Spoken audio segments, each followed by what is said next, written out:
thing here. Okay.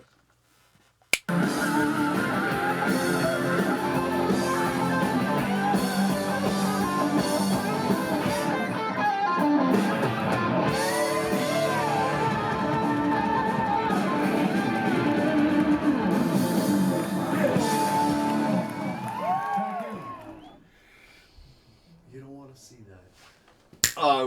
We're talking about live music and live music venues in the St. Cloud area, and you've got quite an extensive history with both. Why don't you kind of start off and just give us your musical resume, if you will? I mean, his musical resume.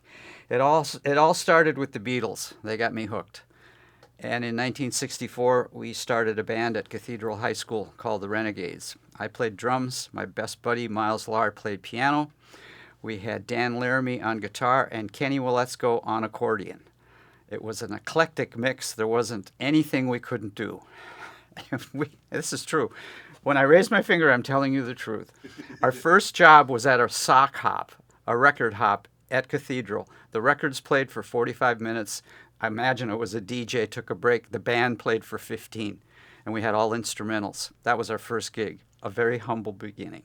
The band that I was in went from playing once a month to playing 5 nights a week. We were given the house band job at the Press Bar.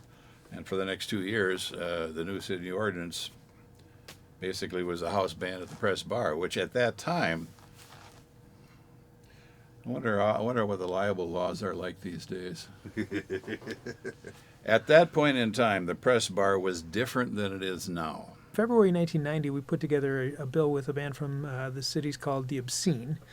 And they were a punk band. I don't remember who hooked us up with them, how this happened, but they came up and we got a band from St. Cloud here, mostly students, called Super Big Fun Wig.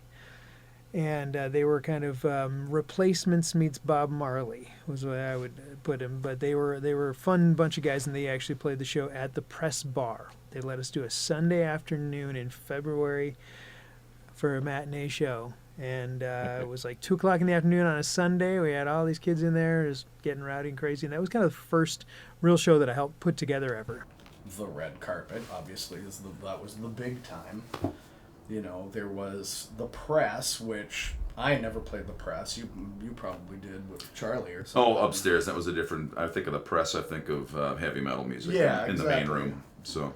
And then there was, of course, the Cantina. Remember the Cantina over. Maybe oh wow! In the basement. Time? Yeah, that was going. That was the college bar that they tore it down eventually, and upstairs was a restaurant where the food was meh, and downstairs was this bar where there was so much beer soaked into the carpet that when you walked around, your feet would go. We played the Club Domino, which I think might be a church now. It's out on East 23. We used to play a club called Bricky's, which is now Antone's. And they still have the Bricky's sign in the club, and we just played there, as a matter of fact, a week ago Sunday. That was wonderful. We were the first live music at the Press, live rock and roll music at the Press Bar in 1970. And that place has changed considerably. Other clubs, the Red Carpet, I don't know if anyone remembers this, used to be across the street. And I believe the stage was downstairs. We used to play there. The Coliseum, a big ballroom, which is now McKay's Dodge. And the fairgrounds. There was a ballroom on the fairgrounds. Well, the office was, where the Rocks is, used to be the Office Bar, and that was a hardcore country place. That was an entirely different crowd. But across the street, downstairs, I'm not even sure what it's called now. Is that somebody's dugout or something like that? Oh, MC's dugout, yep.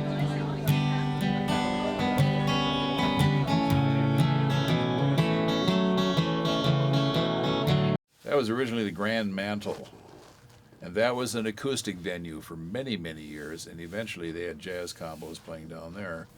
You know, late 90s, the early 2000s, we had the Java Joint and Java Z, where there's music at least a few nights of the week. Mm-hmm. Whether it was some kids with, a broken drum set and, fifth hand instruments making some noise, or Wesley Willis, or good, touring bands who were on KVSC doing a set before they did Monday Night Live or something.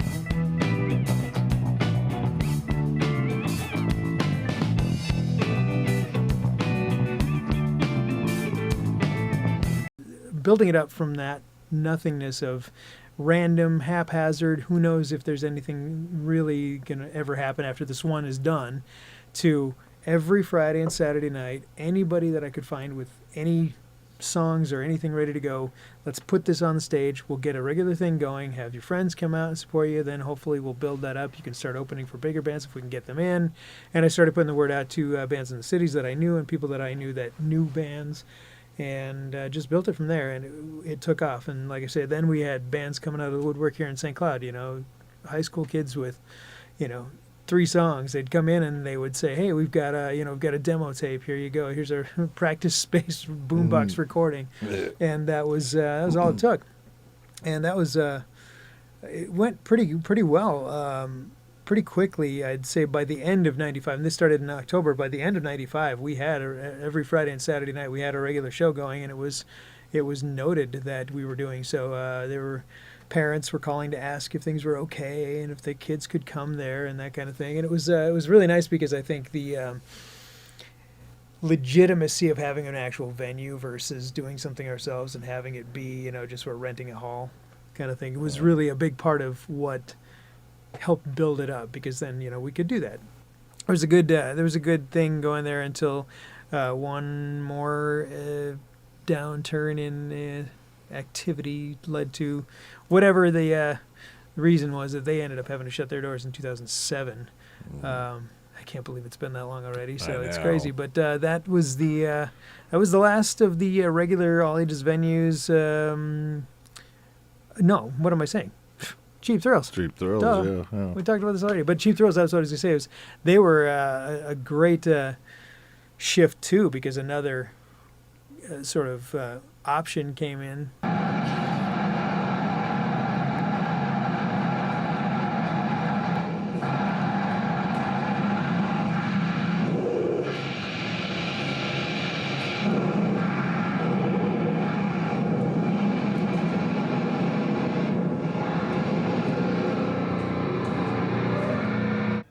A lot was happening. I mean, there were other places, there were other bands.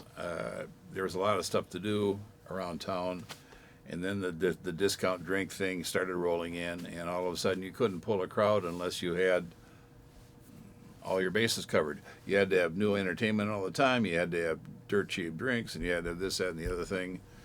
Mostly importantly, you had to be the place where all your friends went, because that's the way it worked back then.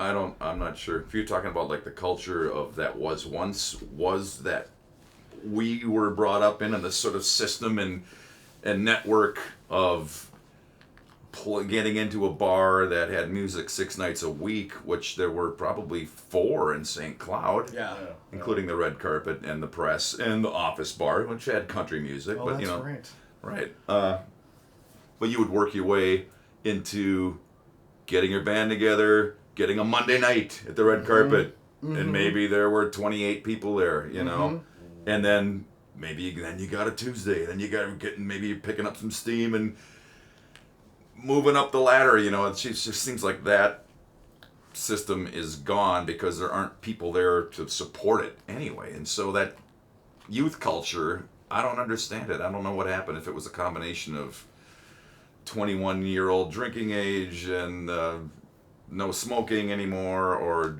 drunk driving laws, or all of it just together changed that culture. It's just really interesting. So downtown in the early 2000s, it was busy as busy could be. It was and there was bands on every corner, because it was so busy that these places were running out of capacity on every Thursday, Friday night, where the bouncers were out there with clickers, making sure there weren't too many people in there. There was lines outside of the Press and the Carpet and DB Searles every Thursday and Friday, sometimes on Saturdays. And a lot of that was the students at St. Cloud State University. And then as demographics changed, the economy changed, that just kind of slowly faded away. And it didn't matter how good you were. And that scene kind of disappeared. Even in down times, and everything has its rises and falls, the crests and troughs of everything.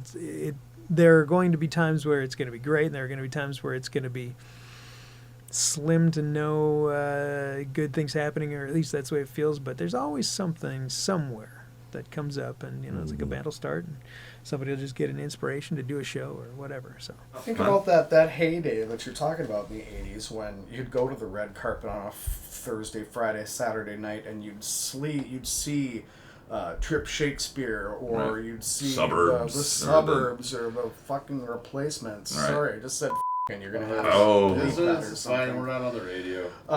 Anyway, Teen and the B-Sides, Right. and all these bands that kind of regionally took off and did some good things, and all that, and that's just, to me, is not around anymore. I mean, the place would be packed. Oh my Right. God! Yeah. Well, yeah, that's The last time I saw anybody waiting in line to get into the red carpet was when the Insane Clown Posse was playing there. And it's just,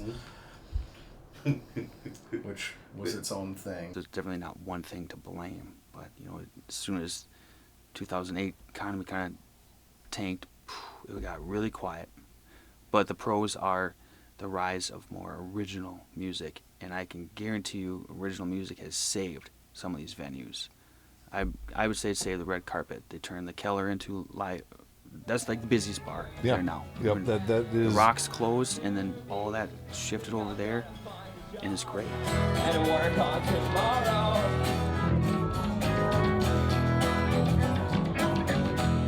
I once was a farmer.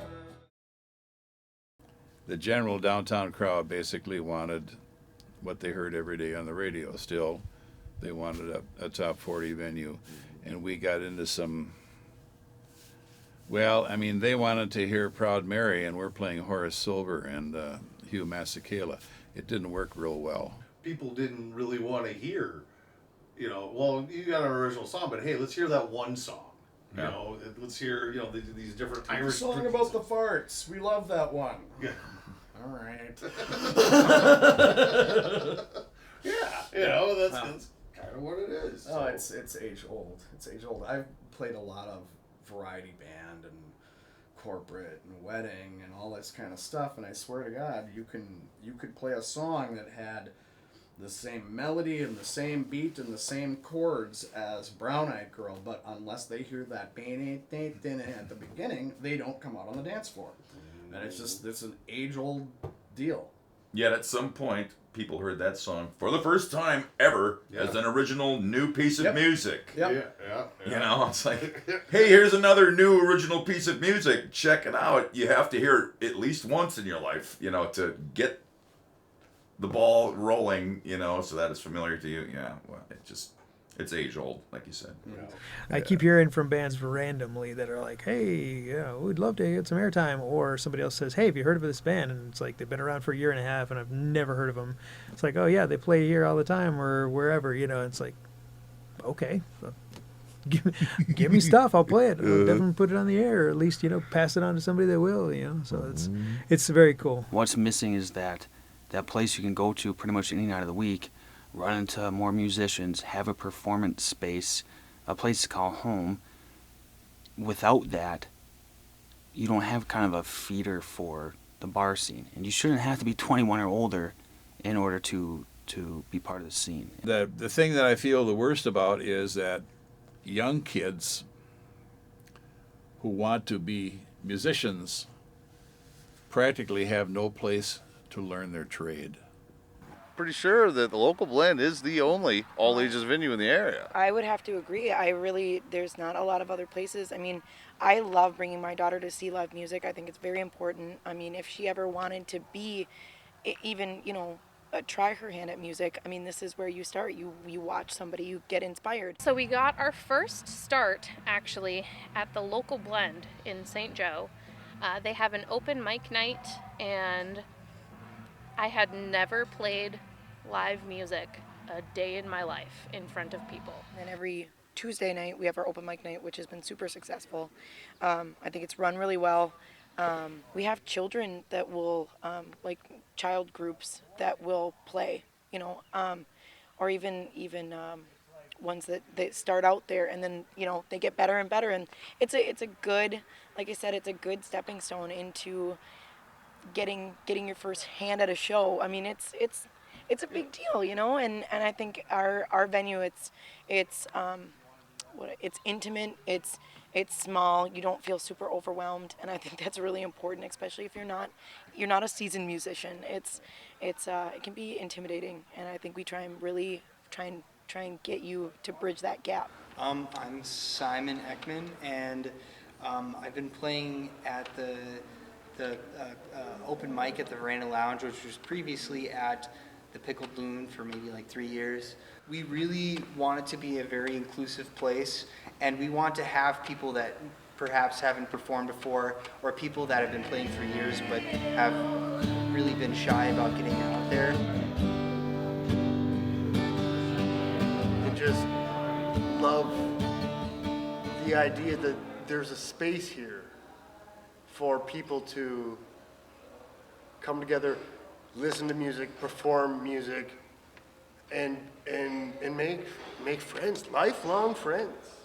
I love St. Cloud local music. I think a lot of people give it a bad rap, but we have people in this city that feel very passionately about the local music scene and do everything they can to make sure that it is what it is and stays the way that it is, which is booming. No matter where you go in St. Cloud on Wednesday, Thursday, Friday, Saturday, Sunday, you will find somebody playing live music. And I love that. Especially in downtown St. Cloud, where there's like so many venues you can go, you'll find it. You'll find your friends playing tunes. And I think that's great. I think this is a wonderful highlight of our community that's understated, underrated. All the bands that came from out of town to play for Common Roots Fest the past couple years, they just thought this was great. They're like, wow, we didn't know you had all these venues and then some. I mean, it's part of what kept me in St. Cloud. I notice people in this town will kind of go on rants about people not supporting original music, and I wish people, would, but I don't think this is a new phenomenon that people don't, gravitate toward that, where they, oh, you're going to play a whole night of Southern rock music? Yes, sign me up. Every once in a while you hear some, especially an older person, say, I don't want to learn anything new. And I've heard variations of that for a number of different reasons. And I think, how can you possibly not want to learn something new? We've got this conflux of immigrants, and not just from out of the country, but just from out of the state or from the outstate portions of Minnesota that come here and they mix together and they produce sounds that are impressive. Summertime by George thing is, I think, a really great deal, and it shows off the park, shows off the community that we have in St. Cloud, because you look out in that crowd and you'll see every age and every skin tone and every style of dress, and it's great. And they all show up. Yeah, they do. It's amazing. Music and art and all that stuff is extremely important. Everything could go away, and I still have music. And sometimes when things get rough, or bad days, or periods of time where everything feels like it sucks, still got music. So it's like, thank God, just have that. That's not going to go away. Keep supporting live music. The places that, the places that offer live music, support them. Support the guys and ladies that play the live music and perform the live music, and just keep going out. Keep it out there. The Summertime by George. Keep supporting that. The Munsinger Gardens concerts. Keep supporting that. Support what's out there, or it won't be there anymore.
Entertainment.